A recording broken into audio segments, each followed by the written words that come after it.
Merhabalar sevgili Başak ve yükselen burcu Başak, Ay ve Stelyum Başaklar'da dinleyebilir arkadaşlar. Hoş geldin sevgili Başak Burcu. Umarım çok ama çok iyisindir. Değilsen bile en kısa sürede iyi olmanı diliyorum. Bakalım şimdi ilk kartımızı açalım derken iki kart birden geldi. Senin için acil durum nedir sevgili Başak Burcu? Şimdi arkadaşlar şu kart benim en sevdiğim kart.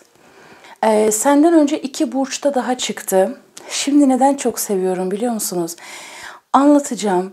Şimdi arkadaşlar burada nasıl bir şey var? Şöyle bir şey var. Şu an hali hazırda görünmese de yaptığın iyilikler, hayırlar, yardımlar şu an madde olarak ya da görünür olarak hayatında olmasa da diyor ki senin birikmiş bir hazinen var. Yani senin değerlerini, senin hak ettiklerini, ben açılımlarımı yani enerji okumalarını kimlere aldığımı söylüyorum biliyorsunuz arkadaşlar her zaman. Kalbi, gönlü, ruhu temiz olan bütün arkadaşlarım için niyetimi alıyorum. Bütün izleyen arkadaşlarım için niyetimi alıyorum. Şimdi burada diyor ki bak şu an görünürde bir şey olmuyor olsa da sen atmış olduğun bütün adımla aslında büyük bir birikim yapmışsın. Ve senin boşa gittiğini düşündüğün, hani ben o kadar çalışıyorum, emek veriyorum ya da işte o kadar iyilik yapıyorum ya da bunu yapıyorum, şunu yapıyorum. Bunların hepsi gerçekten boşa mı gidiyor dediğin noktada diyor ki biz senin hazinene sahip çıkıyoruz. Aslında sen büyük bir birikim yaptın ve zamanı geldiğinde bu senin karşına çıkacak. Anlatabiliyor muyum? Yani bize ait olan hiçbir şeyin, yani hiç kimsenin bizden almasına gücü yetmez ya arkadaşlar. Yani bu kart bunu anlatır. Sen boşa gittiğini düşündüğün şeylerin aslında senin için ne kadar tatlı ve keyifli bir şekilde biriktiğini ve bu değerlerinin, bu hazinenin maddi ve manevi olarak bahsediyorum arkadaşlar her anlamda. Bunun çok güzel bir koruma altında olduğunu ve zamanı geldiğinde ki kartlar düştüğüne göre zamanı gelmiş demektir. Bunun senin karşına çıkacağını söyler sevgili Başak Burcu. Şimdi kartlarımızı dizelim arkadaşlar ve açmaya, yorumlamaya devam edelim. Şimdi burada bir bereket fışkırması var. Sanki sen bir şey yapıyorsun, bir iş yapıyorsun ya da bir adım atıyorsun, bir iyilik yapıyorsun. Senin hayatında bir bereket oluşuyor ve o bereketten pek çok insan nasipleniyor gibi. Yani diyor ki bak hayatında sen bir şeylerin kilidini açacaksın. Ya da kapalı bir alanda büyük delikler oluşturacaksın. Bu fikirsel olarak bir aydınlık da olabilir.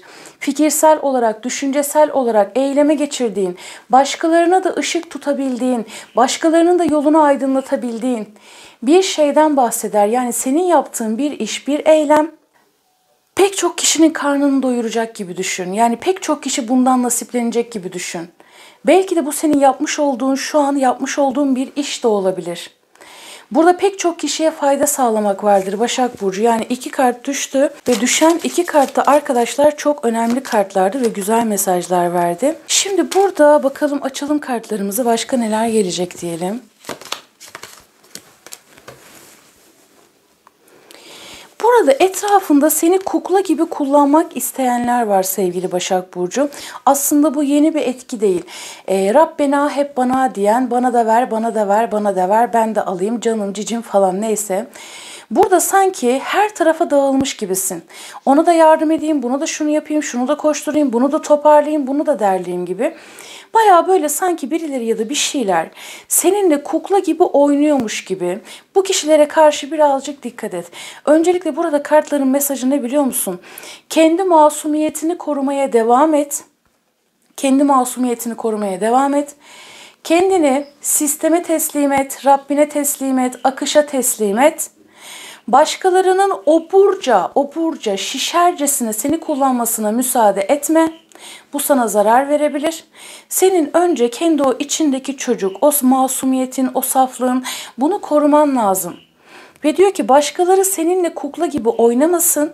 Bakın direkt dikkat etmen gereken şey bu. Sen hayatla kukla gibi oyna ya da seni kukla gibi görenlere karşı sen kukla, muamelesini yap. Anlatabiliyor muyum? Hayatı sen oyun gibi gör dediği bir durum var. Ve burada yaş aralığın kaç olursa olsun ben şunu gördüm. Başaklar ne yaşarsa yaşasın. Sağlık olarak da olabilir, düşman olarak da olabilir, başka bir şey olarak da olabilir. Kendi içindeki masumiyeti korumayı başarmışsın sevgili Başak Burcu. Bu çok güzel. Ve burada arkadaşlar yeni bir doğuş vardır aynı zamanda. Hayata yeniden başlamak, yeniden akmak vardır. Kartlarımızı açalım bakalım nedir diyelim. Şimdi burada zaten bir şeylere karşı artık kılıcını çekiyorsun. Yani olaylara karşı bir sınır çizmek var ve korkusuz olmak vardır. Yani bunu şöyle de alabiliriz. Uzun süredir hayatını düzenlemek istedin fakat bir türlü düzeltemedin. Yani bir sistemi rayına oturtmak istediğin bir türlü oturtamadın. Ayağını yere sağlam basmak istiyorsun. Aynı zamanda o masumiyetini de korumak istiyorsun. Ama sanki ne zaman harekete geçmeye kalksan bir şeyler hep ters gitmiş gibi. Yani biri yoluna taş koymuş veya birileri yoluna taş koymuş, taş koymak istemiş ama bazıları çok başarısız olmuş. Seni çok başka yönlere savurmuşlar gibi. Duygusal olarak da manipüle etmiş olabilirler. Hani dedik ya tam bir kukla gibi seninle oynamak istemişler sanki. Ama burada şöyle bir durum var. Başağın içinden gerçekten çok büyük bir savaşçı çıkacak gibi arkadaşlar. Yani güzel bir haber de bu. Yani bu döngü senin için artık bitiyor. Ve diyor ki bak, gözün hep yukarıdaysa aynı zamanda kalbinde. Bak kalben, ruhen, göz olarak da her anlamda. Gözün hep yukarıdaysa, kalbin hep yukarıdaysa artık diyor ki bak gökyüzü de sana bakmaya başlayacak Başak Burcu. Hani en başta bir şey söylemiştim ya boşa mı gitti? Yani senin değerlerini zaten koruyorlar. Korunuyor zaten. Senin gizli bir hazinen var. Zamanı geldiğinde bunu fazlasıyla göreceksin. Şimdiden de görmeye başlıyor pek çok Başak Burcu. Görmeye başlayacaksınız aynı zamanda. O yüzden yaşadığımız şeyleri çok iyi değerlendirelim. Tabii arkadaşlar zenginlik, güzellik, iyilik çok herkese karşı değişkenlik gösterir. Hepimizin tekamül yolculuğu çok başkadır. Bazıları için zenginlik çuvalla paradır. Bazıları için ise sadece yemek yiyebilmektir mesela. Rahat bir nefes alabilmektir, yürüyebilmektir, koşabilmektir. O yüzden güzellikten, zenginlikten, işte yaşamaktan bahsederken bunu sadece tek bir kalıba sığdırmayalım. Yani sadece lüks araçlar bilmem ne olarak. Yani hepimizin kendi süreçleri çok farklı.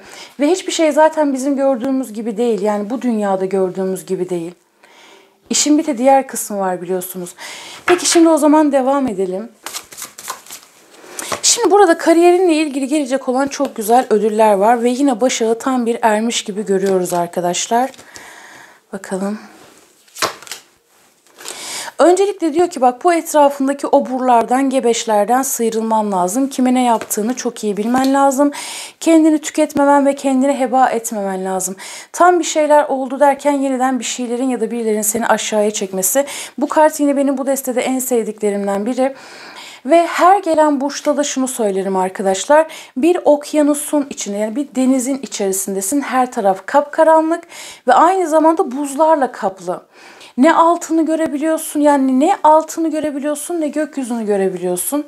Her taraf sisli, her taraf soğuk, her taraf buz, her taraf karanlık ve sen çırılçıplaksın. İşte o esnada yani öyle bir durumda ne olur? Artık öyle bir şey olduğunu düşün mesela. Öyle bir durumda ne olur? Deriz ki artık buradan çıkamayacağız deriz değil mi? Ama bak diyor ki yardım geliyor.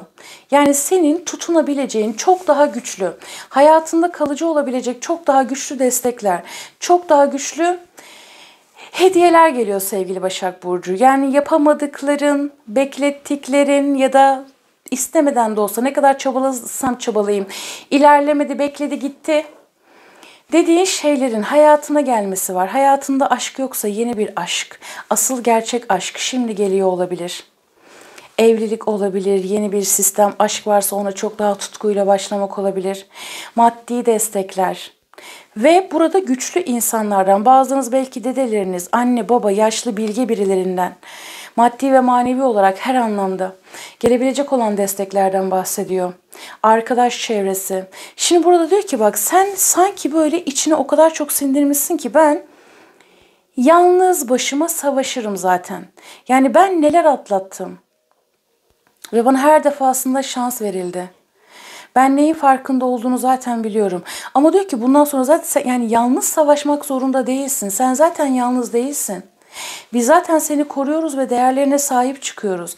Bakın enerji akışı o kadar güzel ki arkadaşlar. Çok güzel. Şimdi bakalım.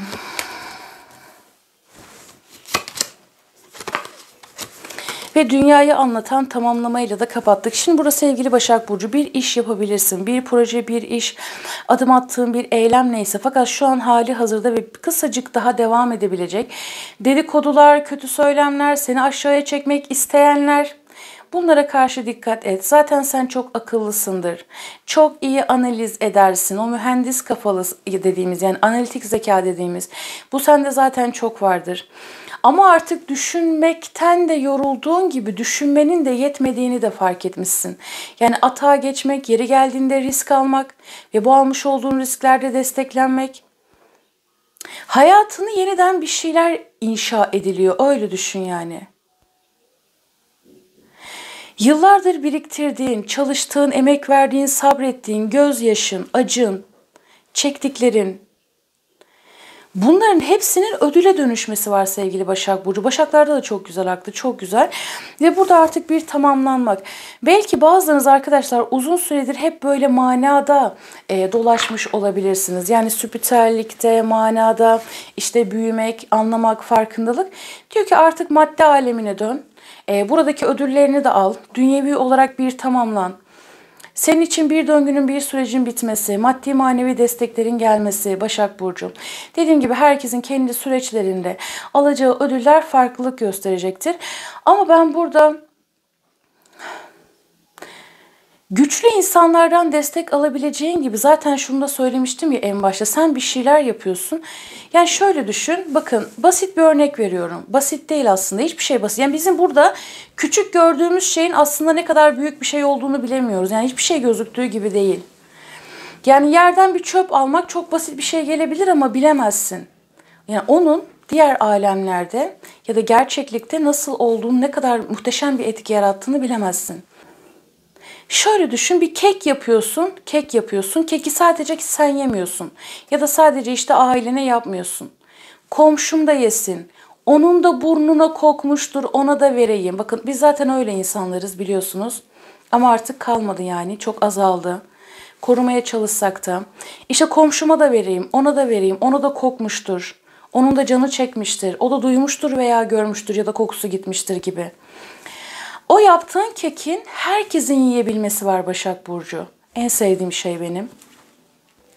Hani bir şey varsa herkes nasiplensin. Peki burası güzel. Yani Başaklar'da akış güzel arkadaşlar. Burayı hiç kurcalamayalım. Şimdi arkadaşlar bu desteden alacağım ama hatta şey yapalım. Şimdi ne yapacağız biliyor musun? Aklındaki kişiye odaklan. Aklında biri varsa, hayatındaki kişi de olabilir. O kişiyle arandaki enerji akışına bakacağız çok kısa. Bir tane melek kartı alalım. Başak Burcu arkadaşım için gelecek olan mesaj nedir diyelim. Dünyana ışık ver. Bakın bu yedirme ile eşdeğerdir arkadaşlar. Etrafındaki her şeye ve herkese ışık ver. Bil ki o ışık senin dünyana da yansıyacak dedi. İşte yedirme ile aynı şey bu. Bunu şey olarak bile görebilirsin. Herkes hayattan bıkmışken ya da hayattan vazgeçme noktasındayken senin gözlerinin parlaması ve onlara umut vermek. Yani kelimeler bile çok güçlü etki taşır arkadaşlar. Peki, şimdi aynı kelimeleri tekrar etmeyeyim. Ben genelde benzer şeyleri hep söyleyip dururum çünkü. Şimdi bakalım buradan bakalım Başak arkadaşım için ne gelecek diyelim. Ve ağaç.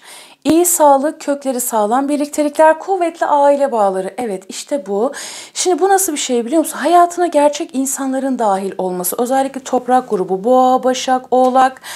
Bu kişilerin güneş yükselen olabilir, stelyum olabilir. Bu kişilerin hayatına girmesi, toprak gruplarından güzel destekler almak. Hayatına girecek olan kişilerin veya işlerin çok daha temellerinin sağlam olması, altyapısının sağlam olması ve çok uzun yıllar belki devam edebilecek ilişkilere imza atabilirsin. Her türlü ilişkilerinde. Şöyle düşün, inananlar için söylüyor. Şimdi ben ruh eşi ikizlere inanırım. Çünkü yaşayan olarak yani 2017 yılından beri biliyorum yani o süreci. İnanmayanlar var. Yani sen inanırsın, inanmazsın, beni hiç ilgilendirmez diyormuşum. Şimdi bu şöyle düşün. Sahtesiyle gerçeği gibi düşün. Bak etrafındaki insanları, çalışma arkadaşların, her türlü ilişkiler. Sahteleri vardı. Hani bazı insanlara diyoruz ya onların ruhu yok. Ruhu olan çok merhametlidir çünkü. Ruhu olan kimseye kötülük yapmaz. Zaman zaman yanılgıya düşse de kimsenin rızkına göz dikmez. Kimseyi aşağıya çekmez. Kimseyi küçümsemez. Kimseye yargıyla kötülükle bakmaz. Zaman zaman hata yapsa bile kalbi onu hep durdurur. Yani o kişileri anlarsınız zaten. Yani konuşurken bile gözleri doluk doluk konuşurlar. Neyse arkadaşlar şimdi yani sahteleri gidiyor gerçekleri geliyor öyle söyleyelim. Başak Burcu. Aslanlarda buna benzer bir şey söylemiştim. Ne söylemiştim biliyor musun? Mesela şuna bak, ben buna bakarım mesela. Bir insan senin başına bir şey geldiğinde seni aklamak için, seni açığa çıkartmak için kendisini ortaya atıyor mu? Seni koruma altına alıyor mu? Buna bak. Ama buna bakarken şöyle. Eğer o insanın ama ne için bak şimdi. Eğer o insanın senden bir çıkarı varsa yapar. Hani bu normal. İşte senden para kazanıyordur. Senden farklı çıkarları vardır. Ne bileyim işte senin durumundan faydalanıyordur. Ona katkı sağlıyorsundur. O kendi ihtiyacı için, kendi çıkarı için yapar. Ama senden yani hiçbir para kazanması yok. Başka bir şey yok. Senden bir çıkarı yok. Buna rağmen seni savunmaya geçen biri varsa işte o kişi senin için gerçek kişidir. Anlatabiliyor muyum? Yani bu şekilde de birazcık belki analiz edebilirsin etrafındaki insanları. Çünkü yani peki. Neyse bence son kelimeyle iyi anlattım. Şimdi sevgili Başak Burcu odaklan aklındaki kişiye. Birine niyet et bakalım. Niyet et. Nihayet şimdi arkadaşlar bu kart kime geldi bilmiyorum. Diyor ki bu aşk sürecinin de dışında aşk olarak da alabilirsin. Genel hayatın olarak da alabilirsin. Aşka niyet ettik ama özellikle şunu söyleyenler varsa çok çalıştım, çabaladım, emek verdim bir türlü gelmedi. Aksini bıraktı gitti diyenler varsa o kişiler için diyor ki buraya kadar gelmişken şimdi pes etmen istenmiyor. Çünkü sonunda her şey değişecek dedi. Bakalım. Ve yolculuk, bu aşk yolculuğu uzun ve zorlu olabilir ama onunla olduğunuz sürece asla yalnız yürümeyeceksiniz. Bu mesaj kime geldi bilmiyorum. Şöyle bir bakalım. Ve jest, bağlantınızı güçlendirmeye yardımcı olacak, ona kendisini kanıtlama şansı verecek bir jest yapmayı düşünüyor. Arkadaşlar bu kime geldi? Bu kime geldiyse yaklaşık en geç 2 ay içerisinde birinden bir hediye alabilirsiniz. Kime niyetlendim bilmiyorum ama özellikle toprak ve ateş grubundan biri olabilir bu. Bir jest gelecek, bir hediye gelecek bakalım. Bütün başaklara gelsin diyelim. Peki 3 tane yeter arkadaşlar. Sevgili Başak Burcu buraya kadar geldiysen, abone değilsen abone olmayı unutma. Abonelikler ücretsiz arkadaşlar. Yani şöyle düşünün, ben şart koşmuyorum. İzleyen bütün arkadaşlarım nasiplenebilir. Ama hani bunu söylemek zorundayız YouTube'da geri planda kalmamak için. Yani bunu bize söyleyen de YouTube zaten. Yani şöyle düşünün, ya sen bir şey yapıyorsun, yaptığın şeyin karşılığını görmek istersin değil mi? Maddi olarak da manevi olarak da. Öyle düşünün. Hani burada izledin, onun bir karşılığını vermek çok zor olmasa gerek yani Başak Burcu. Yani Başaklar bu konuda çok hassas biliyorum zaten. Peki enerji okuman, çünkü bazı arkadaşlar da şöyle ücretli zannediyor ama ücretsiz arkadaşlar abone olmak, tamam mı? Sevgili Başak Burcu zorun kolaylaşsın diyorum. Her şey o güzel kalbine göre olsun. Kendine çok iyi bak. Videoyu 2025-27 Haziran'da izleyeceksin. Sonrası senin için geçerlidir ama ne zaman denk gelirsen o andan itibaren de senin için geçerli olabilir. Zaman kavramı diye bir şey yoktur arkadaşlar biliyorsunuz. Hani biz almamız gereken öğretiyi almadığımız zaman benzer şeyleri tekrar yaşayıp dururuz zaten. Kendine çok iyi bak. Yine söylüyorum zorun kolaylaşsın. Hepimizin zoru kolaylaşsın. Görüşmek üzere. Hoşça kal.